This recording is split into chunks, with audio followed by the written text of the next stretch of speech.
It was a warm spring morning in a quiet suburban neighborhood in Georgia.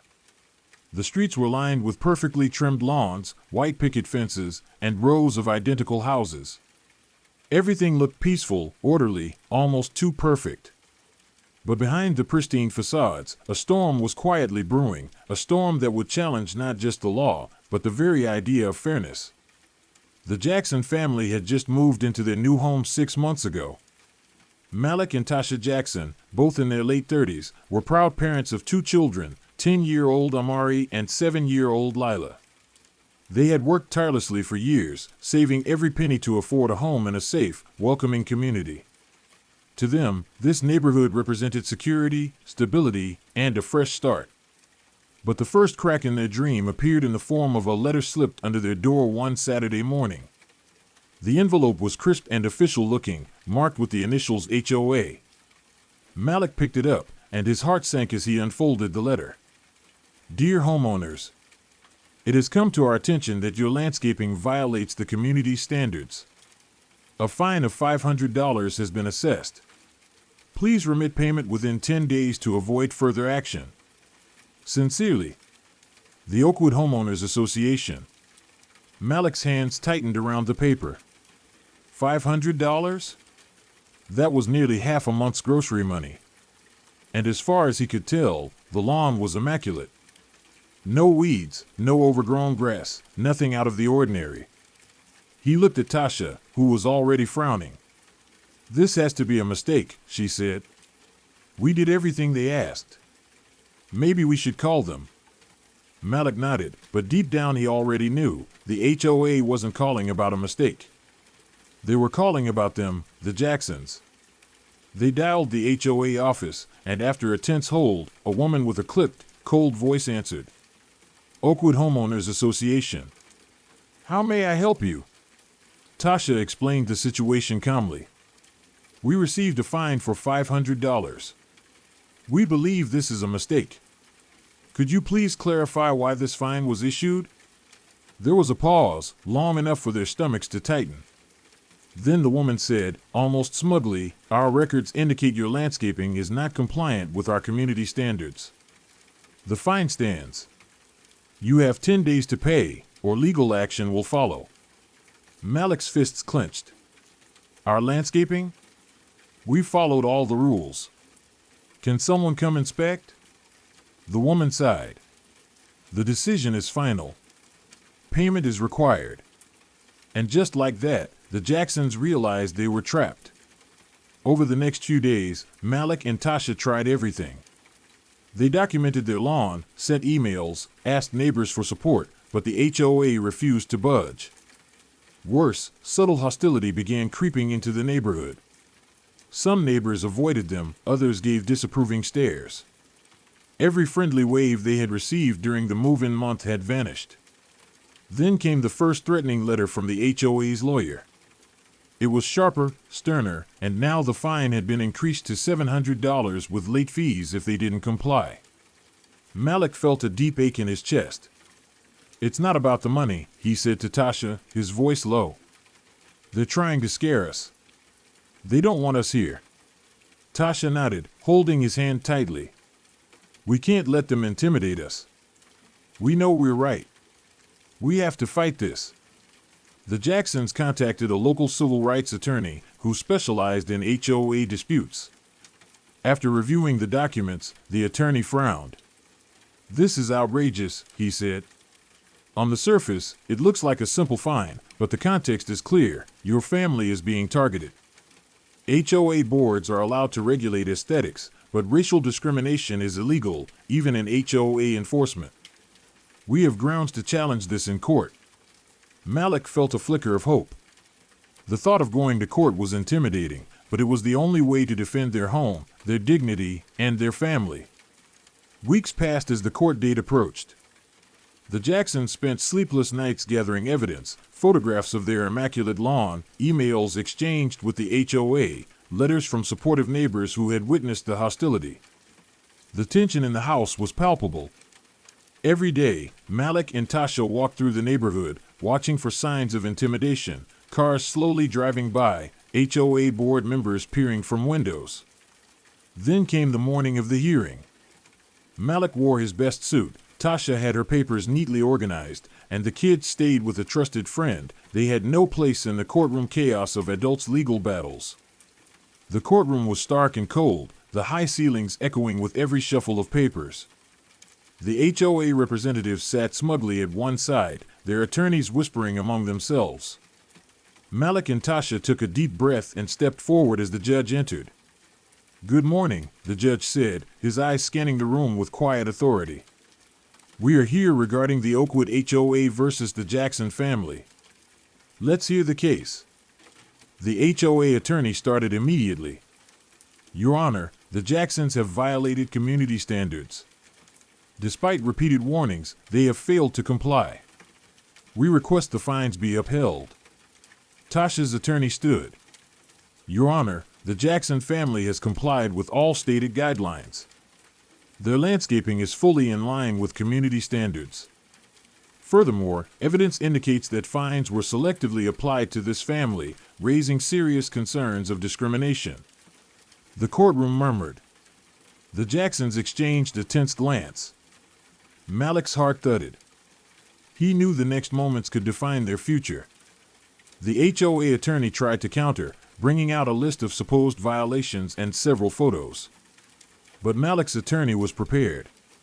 Every photo of alleged infractions was clearly fabricated or exaggerated, and several neighbors testified on the Jacksons' behalf, confirming that their property had always been maintained properly.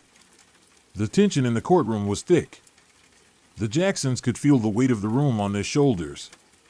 Their lawyer leaned in and whispered, "Stay calm. Truth is on our side." Then came the moment that changed everything. The judge adjusted his glasses, looked down at the paperwork, and leaned forward.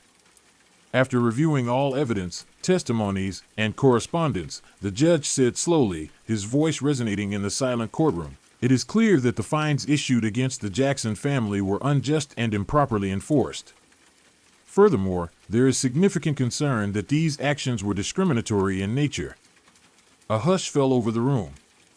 Malik could barely breathe. "The Oakwood HOA is hereby ordered to retract all fines, pay court costs, and provide a formal apology to the Jackson family," the judge continued. "This court does not condone selective enforcement or intimidation based on race. Let this serve as a warning to all homeowners associations. Justice and fairness are not optional." Malik felt tears sting his eyes. Tasha's grip on his hand tightened.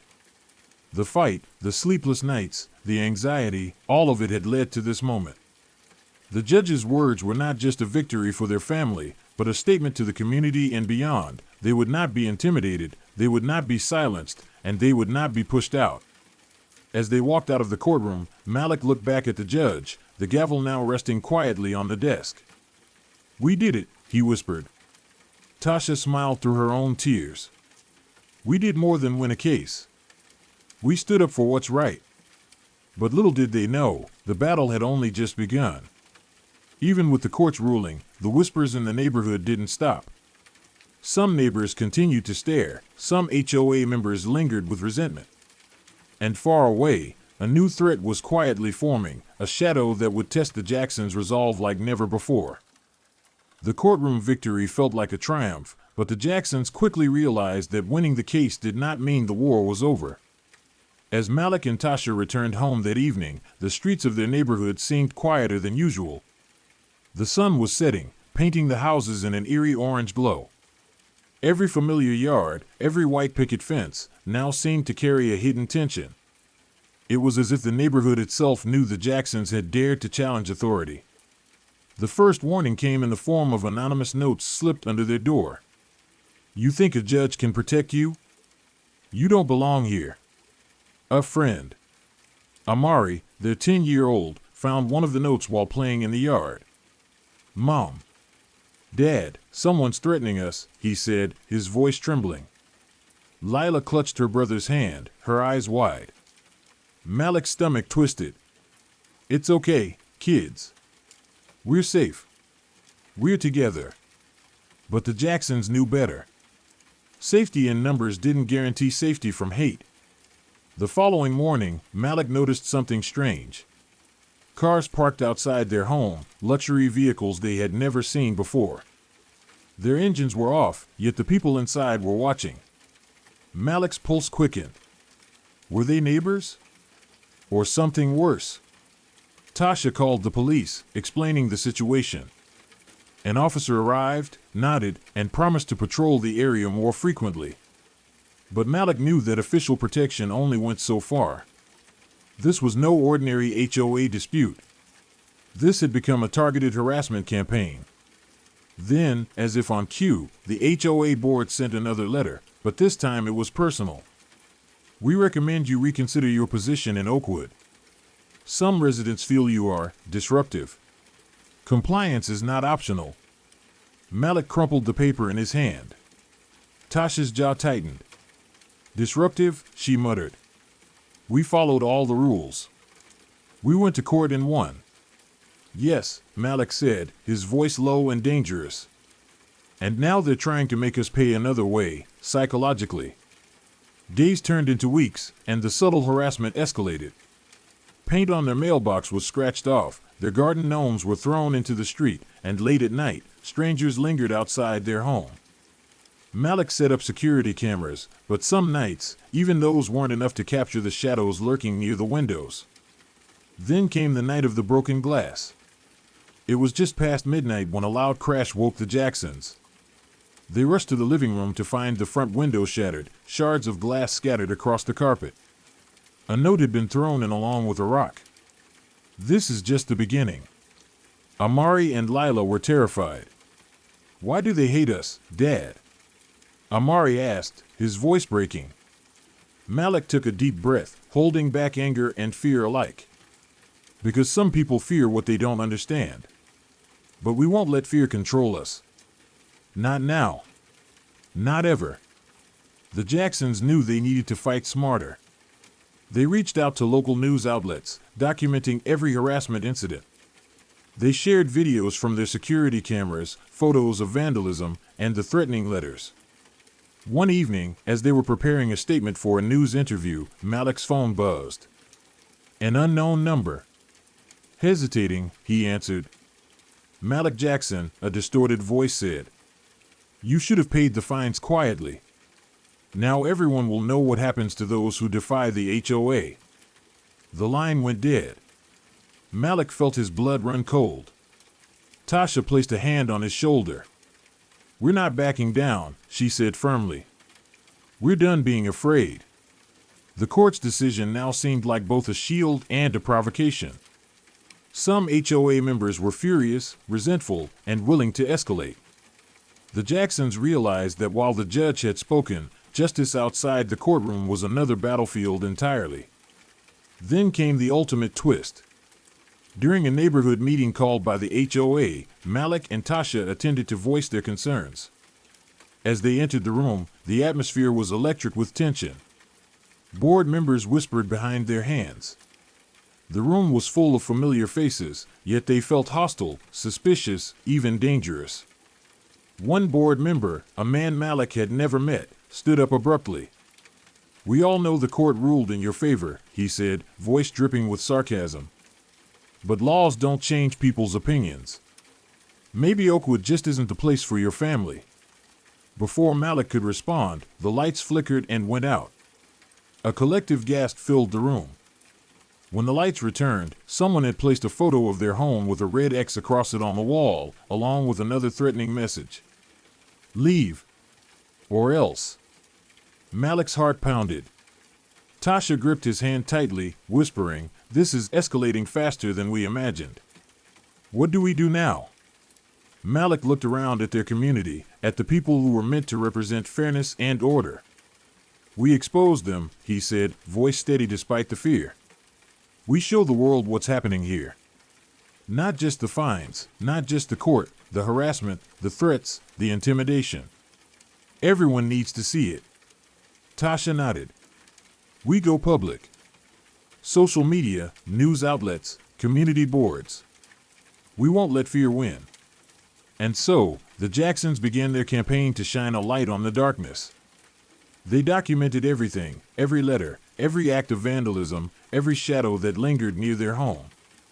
They shared their story online, capturing the outrage and sympathy of viewers across the country. For the first time, Malik realized that this wasn't just a battle for Oakwood. It was a battle for visibility, for justice, and for every family that had been silenced by intimidation and prejudice. But as the Jacksons prepared to reveal the next shocking piece of evidence, they had no idea that someone was watching their every move. Someone who would stop at nothing to ensure that the Jacksons regretted ever challenging the HOA. The shadows that had lingered on the outskirts of their lives were no longer content to remain unseen. And soon, the Jacksons would learn that justice in a courtroom doesn't always mean safety outside of it. The Jacksons thought the courtroom victory had brought peace. They were wrong. It started quietly, almost innocuously. Late at night, Malik heard the faint scraping of metal near their car. When he stepped outside with a flashlight, he discovered all 4 tires slashed. The words "Go back" were spray-painted in bold black letters across the driveway. Tasha clutched Malik's arm, panic in her eyes. "Malik, this isn't just harassment anymore." Before they could process, a loud crash erupted from the living room. The front window had been shattered, glass sparkling like shards of ice across the hardwood floor. On the sill lay an envelope marked in red. "We warned you. Now it's personal." Inside was a collection of photographs, the Jacksons leaving court, Malik walking to the mailbox, the kids playing in the yard, images captured from hidden cameras. The message was clear: they were being watched constantly. The next day, the mailbox was missing entirely. In its place, a package had been left, a small, unmarked box. Malik opened it cautiously, revealing a USB drive. Plugging it into the computer, his blood ran cold. The screen lit up with footage from inside their home, their family eating dinner, brushing teeth, even conversations in the living room, recorded without their knowledge. Then, a single text appeared on the screen. "Expose us, and you'll regret it. Permanently." Amari and Lila were terrified. Tasha held them close, whispering, "We'll protect you. No matter what." That evening, as Malik patrolled the yard with a flashlight, he spotted a hooded figure climbing over the fence. He shouted, but the figure sprinted toward the street and disappeared into the shadows. Then, the garage door slammed shut violently, startling the family. Malik's heart pounded in his chest. This was no ordinary neighbor dispute. It was escalating dangerously. And then it got worse. That night, their power went out, plunging the house into total darkness. Their phones rang simultaneously, a distorted voice echoing through the speaker. "You thought the court could protect you? Think again." Malik and Tasha realized the stalkers had full access to their home and technology. Fear gripped them, but anger flared stronger. The next morning brought more shocks. Neighbor complaints flooded in, claiming the Jacksons were disturbing the peace and causing tension in the community. Emails, letters, and texts piled up. It was coordinated harassment at its most terrifying. Then the final blow: a firecracker exploded near the front porch while the children played outside. Shards of casing flew dangerously close. The Jacksons grabbed the kids and ran indoors, hearts racing. Malik's mind raced. He knew they couldn't stay silent. They contacted the media, sharing the evidence, photos, USB footage, letters, videos, and testimonies. The story went viral overnight, drawing national attention. People were shocked by the sheer audacity of the HOA's campaign, and the Jacksons became a symbol of courage against systemic intimidation and racial targeting. But the most shocking incident came that night. As Malik uploaded the final batch of evidence to a secure server, the garage door slowly creaked open by itself. Malik grabbed a bat and peeked outside. A figure in a dark hoodie ran across the yard, leaving a single envelope on the steps. Malik picked it up. Inside was a note written in red ink. "We underestimated you. But now, everyone will know your family's secrets. Watch closely." Malik and Tasha froze. For a moment, the weight of months of intimidation and terror threatened to crush them. Then, they looked at each other, and something hardened in their eyes. Tasha whispered, "They thought they could break us, but they only made us stronger." Malik nodded, holding his kids close. We survived this. And now, it's over. We've shown the world who they really are. As dawn broke over the Oakwood neighborhood, the Jacksons stepped onto their lawn. The streets were still quiet, but for the first time, the fear had been replaced by defiance, courage, and unshakable resilience. The HOA could try to intimidate, to threaten, to erase their dignity, but they could not erase the truth. And that truth would be remembered,